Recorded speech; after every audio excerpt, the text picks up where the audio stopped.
اعوذ باللہ من الشیطان الرجیم، بسم اللہ الرحمن الرحیم۔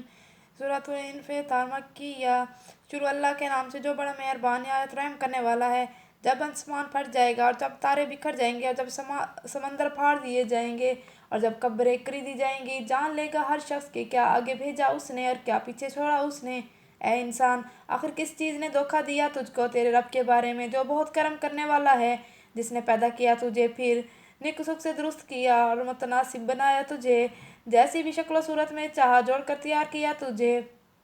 ہرگز نہیں، بلکہ اصل بات یہ ہے کہ جھٹلاتے ہو تم جزا سزا کو، حالانکہ بے شک تم پر مقرر ہے نگرانی والے بہت معزز لکھنے والے اعمال کے۔ جانتے ہیں وہ جو کچھ کرتے ہو تم۔ بے شک نیک لوگ ضرور ہوں گے نعمتوں کی بہشت میں، اور بے شک بدکار لوگ ضرور ہوں گے جہنم میں۔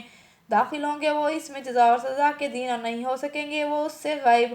اور کیا جانو تم کیا ہے جزا و سزا کا دن؟ پھر کہتے ہیں ہم کیا جانو تم کیا ہے جزا و سزا کا دن؟ وہ دن کہ نہ کر سکے گا کوئی شخص کسی کے لیے کچھ بھی، اور فیصلہ اسی دن اللہ ہی کے اختیار میں ہوگا۔ آمنت باللہ، صدق اللہ العظیم۔